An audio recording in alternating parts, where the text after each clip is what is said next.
देख रहे हैं द एंगल न्यूज। मैं हूं आपके साथ दीपाली माथुर। सबसे पहले नजर डालते हैं हेडलाइंस पर। मध्य प्रदेश के पूर्व मुख्यमंत्री कमलनाथ को सुप्रीम कोर्ट से राहत। कोर्ट ने चुनाव आयोग के आदेश पर लगाई रोक। मुख्यमंत्री अशोक गहलोत का बड़ा फैसला। विधि और कोटा विश्वविद्यालय में नए पदों को दी मंजूरी। खिलाड़ियों को भी दिया नियुक्ति का तोहफा।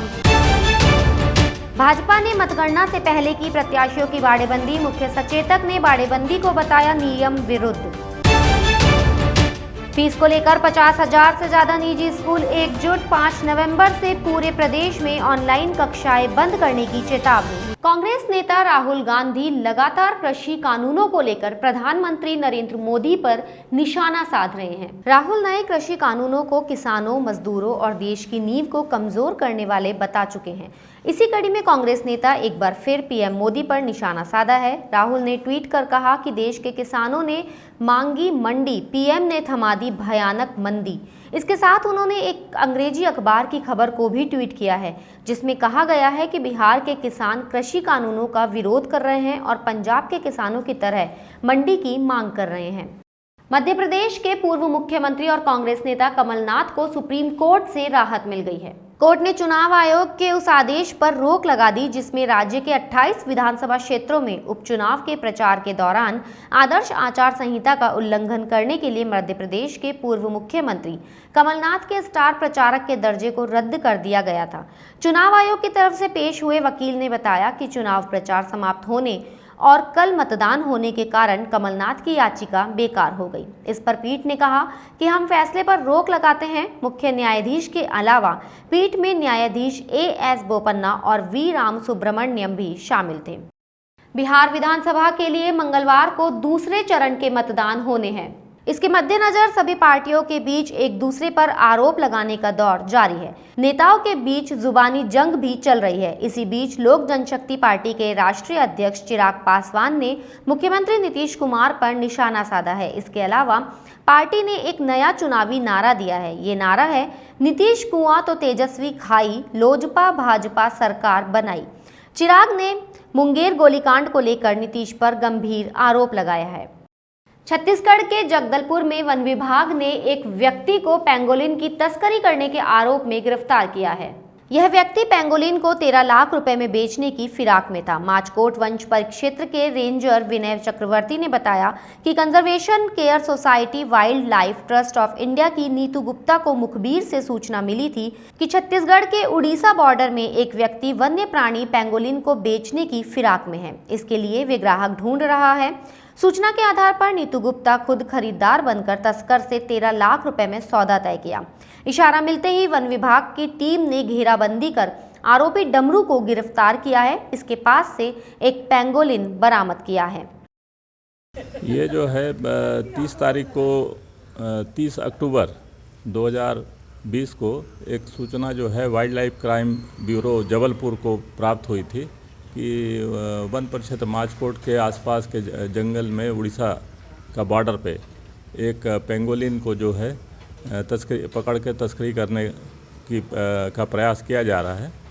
तो उस सूचना के आधार पर Neetu Gupta wild life trust की मेंबर एवं यहाँ की पुलिस टीम जगदलपुर की, वन विभाग वन परिक्षेत्र माचकोट के हमारी टीम सब संयुक्त रूप से एक अभियान चला करके प्रदेश की गहलोत सरकार ने खिलाड़ियों को बड़ा तोहफा दिया है। सरकार ने आउट ऑफ टर्न के आधार पर खिलाड़ियों को राजकीय सेवा में नियुक्ति दी है। 6 खिलाड़ियों को स्पोर्ट्स कोड से आरपीएस बनाया गया। फाइल पर सीएम की मंजूरी के बाद गृह विभाग ने इनकी नियुक्ति के आदेश जारी किए हैं। इसके अलावा 11 खिलाड़ियों को पुलिस उप निरीक्षक बनाया गया। गृह विभाग ने इन सब के प्रोविजनल नियुक्ति के आदेश जारी किए हैं। मुख्यमंत्री अशोक गहलोत ने बड़ा फैसला लेते हुए बेरोजगारों को सौगात दी है। सीएम ने विधि विश्वविद्यालय में 26 नए अशैक्षणिक पद और कोटा विश्वविद्यालय में 8 नए शिक्षकों के पदों के सृजन को मंजूरी दी है। इसके साथ ही मुख्यमंत्री ने जोधपुर में नई कृषि उपज मंडी खोलने की अनुमति दी है। यह कृषि उपज मंडी जिले के आंगणवा गांव में खोली जाएगी। इसके लिए मुख्यमंत्री ने जमीन खरीद को भी मंजूरी दी है। प्रदेश के नए मुख्य सचिव निरंजन आर्य ने आज राजभवन में राज्यपाल कलराज मिश्र से मुलाकात की। मुख्य सचिव बनने के बाद आर्य की राज्यपाल से यह शिष्टाचार भेंट थी। मुख्य सचिव को पदभार ग्रहण करने की राज्यपाल ने बधाई दी। राज्यपाल मिश्र ने प्रदेश में कोरोना नियंत्रण के लिए प्रभावी कदम उठाने की रणनीति पर कार्य करने, कोरोना से बचाव के लिए मास्क लगाने, 2 गज की दूरी बनाए रखने, स्वच्छता को अपनाने के लिए जागरूकता अभियान के प्रभावी क्रियान्वयन के लिए विशेष कार्य करने पर जोर दिया है। राजस्थान में एमबीसी में बैकलॉग की भर्तियों समेत अन्य मांगों को लेकर गुर्जर आरक्षण अब तेज कर दिया गया है। भरतपुर के बयाना में कर्नल किरोड़ी सिंह बैसला गुट और बड़ी संख्या समाज के लोग पीलूपुरा के पास रेलवे ट्रैक पर धरने पर बैठे। गुर्जर आंदोलन को देखते हुए सरकार ने 6 जिलों में आज आधी रात तक इंटरनेट बंद कर दिया है। वहीं जयपुर जिले में भी आंदोलन की वजह से कल शाम 5 बजे तक इंटरनेट बंद कर दिया गया है। धरने की वजह से लगभग 60 ट्रेनें डाइवर्ट की गई है, 220 बसों की आवाजाही रोक दी गई है। गुर्जर नेताओं ने कहा कि वे सरकार के पास वार्ता के लिए नहीं जाएंगे, बल्कि सरकार को उनसे वार्ता के लिए यहां आना होगा। प्रदेश में 6 नगर निगमों के चुनावों में खरीद फरोख्त की डर से भाजपा ने अपने प्रत्याशियों की बाड़ेबंदी कर दी है। भाजपा ने जयपुर, जोधपुर और कोटा के सभी प्रत्याशियों की बाड़ेबंदी की है। निगम में बोर्ड बनाने की मंशा से भाजपा प्रत्याशियों की प्रशिक्षण के नाम पर बाड़ेबंदी कर रही है। मतगणना और महापौर चुनाव के बीच लंबा समय होने की वजह से पार्टी को डर है कि कहीं पार्षद इधर उधर ना हो जाए, इस वजह से उनको शिफ्ट किया गया है। वहीं भाजपा की ओर से प्रत्याशियों की बाड़ेबंदी पर मुख्य सचेतक महेश जोशी ने कहा कि यह बाड़ेबंदी नियमों के विरुद्ध है। नियमों के अनुसार मतगणना स्थल पर प्रत्याशियों का होना जरूरी है। उनका कहना है कि जीतने के बाद प्रत्याशियों को उसी समय शपथ लेनी पड़ती है। शपथ नहीं लेने की सूरत में उनसे मेयर और डिप्टी मेयर चुनाव के लिए वोटिंग का अधिकार छीन लिया जाता है। देखिए, हमारा लक्ष्य ये है कि प्रदेश का किसान अपने आप को ठगा हुआ, प्रदेश के किसान का हम सहारा बन सके, सरकार प्रदेश के किसानों को सहारा दे सके, आर्थिक सहारा दे सके, उनकी कमर नहीं टूटे आर्थिक रूप से, इस बात का सहारा दे सके। तो हम जो बिल लेकर आ रहे हैं, भारतीय जनता पार्टी के जो लोग हैं सदन में उसका विरोध कर रहे हैं, लेकिन एक भी प्रावधान के खिलाफ कोई बात हम इसलिए नहीं कर रहे हैं क्योंकि जो प्रावधान हमने किए हैं उन प्रावधानों में से किसानों के हितों की रक्षा हो रही है। कहने को कहते हैं प्रावधान गलत है, उस प्रावधान में क्या गलत है ये वो नहीं बता सकते, क्योंकि बहुत ईमानदारी के साथ में हमने किसानों को मदद करने के लिए, किसानों की स्थिति को अच्छी रखने के लिए और किसानों की स्थिति जो केंद्रीय जो कानून है जिससे जिस प्रकार की शंकाएं प्रकट की जा रही हैं जो सच भी लगती हैं, उनसे स्थिति खराब नहीं हो किसानों को, उससे बचाने के लिए हम ये आज हम चर्चा करा रहे हैं, बिल लाए हैं, उसको पास कराएंगे और प्रदेश के किसानों को परेशान होने से बचाएंगे। 3 शहरों की 6 नगर निगमों के लिए कल सुबह मतगणना होगी। चुनाव आयोग ने मतगणना की पूरी तैयारी कर ली है। मतगणना स्थल पर सुबह 9 बजे मतों की गिनती शुरू हो जाएगी। दोपहर तक 6 नगर निगमों की तस्वीर स्पष्ट हो जाएगी। इस बार दोनों प्रमुख दल कांग्रेस भाजपा का निर्दलियों ने गणित बिगाड़ दिया है। निगम के चुनाव में जहां कांग्रेस 6 नगर निगमों में अपना बोर्ड बनाने का दावा कर रही है, तो वहीं भाजपा भी ऐसा ही दावा कर रही है। अब यह कल मतगणना के बाद स्पष्ट हो जाएगा कि किस पार्टी के सिर पर ताज सजेगा। मंगलवार को नतीजा आने के बाद 10 नवंबर को दोनों निगमों के मेयर चुने जाएंगे। 11 नवंबर को डिप्टी मेयर का फैसला होगा। पहली बार राजधानी में 2 ओबीसी महिला मेयर चुनी जाएंगी। राजस्थान विधानसभा में आज तीनों कृषि संशोधन विधेयक को लेकर पक्ष और विपक्ष में जमकर बहस हुई। सत्ता पक्ष ने कहा कि मोदी सरकार किसानों के हितों को खत्म करना चाहती है, जिसके खिलाफ नए बिल लाए गए हैं। वहीं प्रतिपक्ष ने इन बिलों का पुरजोर विरोध किया। कृषि मंत्री लालचंद कटारिया ने कहा कि केंद्र के तीनों कृषि कानून किसान विरोधी है। इन कानूनों से मंडियां और आढ़तियां बर्बाद हो जाएंगी। राजस्व मंत्री हरीश चौधरी ने कहा कि क्या किसान ने केंद्रीय बिल के लिए मांग की थी? किसी ने नहीं कहा था कि ये बिल लाओ। केंद्र सरकार जबरदस्ती कृषि बिल लेकर आई है। इस दौरान उपनेता प्रतिपक्ष राजेंद्र राठौड़ ने अपनी बात रखते हुए कहा, राज्य सरकार केंद्र के बिल के लिए ऐसी भाषा का प्रयोग कर रही है जैसे वो पाकिस्तान की सरकार का हो। राज्य सरकार जो बिल ला रही है वो संविधान के खिलाफ है। राज्य सरकार को बिल लाने का अधिकार नहीं है। कोटा से भाजपा विधायक मदन दिलावर ने एक बार फिर से विवादित बयान दिया है। उन्होंने पटाखों की बिक्री और आतिशबाजी पर रोक लगाने को लेकर सरकार पर निशाना साधा है। भाजपा विधायक मदन दिलावर ने प्रदेश सरकार पर निशाना साधते हुए कहा कि सरकार को ईद पर बकरे काटने पर भी प्रतिबंध लगाना चाहिए, क्योंकि उससे भी प्रदूषण फैलता है। यह प्रतिबंध पहले ही लगा देना चाहिए था, जिससे व्यापारियों को नुकसान नहीं होता। गौरतलब है कि प्रदेश की गहलोत सरकार ने पटाखों की बिक्री और आतिशबाजी पर रोक लगा दी है। आरएलपी के अध्यक्ष हनुमान बेनीवाल ने अपने नागौर स्थित आवास पर लोगों से पंचायत चुनाव को लेकर मंथन किया।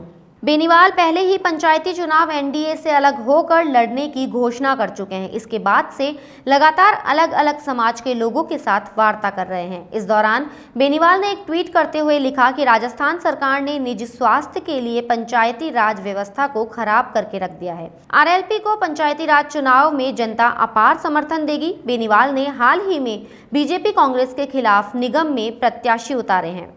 प्रदेश में स्कूली फीस को लेकर निजी स्कूलों और अभिभावकों के बीच में अब लड़ाई तेज हो गई है। कोरोना में फीस के मामले को लेकर प्रदेश के करीब 50,000 से ज्यादा निजी स्कूल एकजुट हो गए हैं। जयपुर में एक प्रेस कॉन्फ्रेंस कर निजी स्कूलों ने इस 5 नवंबर से पूरे प्रदेश के स्कूलों में ऑनलाइन और फिजिकल एजुकेशन को बंद करने की चेतावनी दी है। जल्द समाधान नहीं होने पर प्रदेश स्तरीय बड़े आंदोलन की भी चेतावनी दे दी है। निजी विद्यालय एकता मंच की ओर से पिछले दिनों शिक्षा विभाग की ओर से जारी फीस मॉडल को लेकर आपत्ति जताई गई थी। इसी के विरोध में यह फैसला लिया गया है। राजस्थान पुलिस कांस्टेबल की परीक्षा 6, 7 और 8 नवंबर को आयोजित होगी। यह परीक्षा 3 दिन 2 पारियों में होगी। परीक्षा के दिन अभ्यर्थियों के दोनों अंगूठों के बायोमेट्रिक थंब इम्प्रेशन लिए जाएंगे।